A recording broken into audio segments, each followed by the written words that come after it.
Kembali lagi bersama saya Esther Rudolf. Bersama-sama kita akan belajar firman Tuhan, bahkan di tengah badai sekalipun.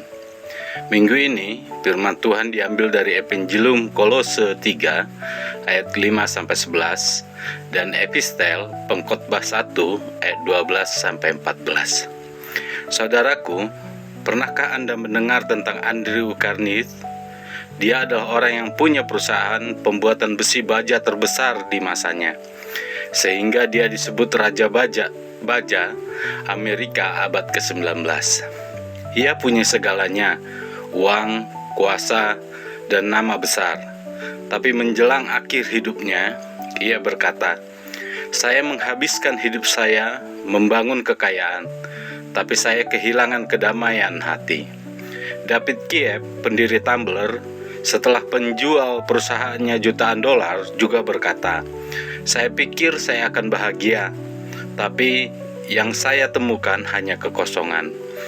Kalau kita bicara realistis, kehidupan saat ini, kita hidup di zaman yang mengukur keberhasilan dari kekayaan, bukan kebaikan hati. Dan yang lebih menyedihkan, banyak orang tua terjebak dalam jebakan ini. Mereka bekerja siang malam dengan harapan, asal anak saya sekolah tinggi, semua akan baik-baik saja. Tapi apakah sekolah bisa membentuk karakter jika anak tidak pernah melihat teladan hidup di rumah? Kita memberi uang saku, tapi lupa memberi nilai hidup. Kita menyekolahkan anak, tapi lupa memperkenalkan Tuhan.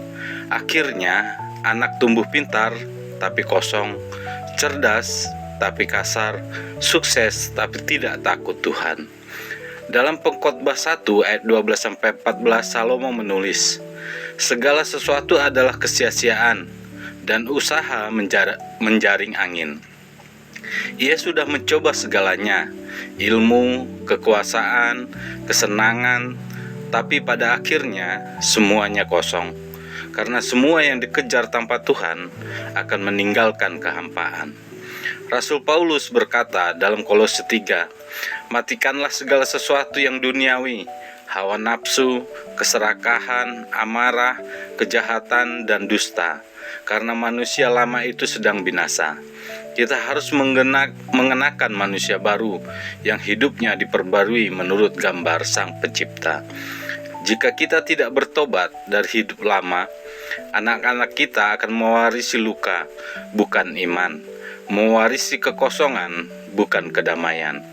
Saudaraku, hidup ini terlalu singkat untuk hanya mengumpulkan uang dan gengsi. Kita bisa membelikan anak kita segalanya, gadget, sekolah, mobil, dan lain-lain. Tapi kalau kita gagal mewariskan Kristus, kita kehilangan segalanya.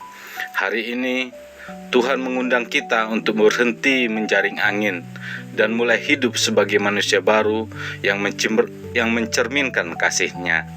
Dan pada akhirnya, kita bisa datang kepada Tuhan dan berkata, "Tuhan, kami terlalu sibuk dengan dunia.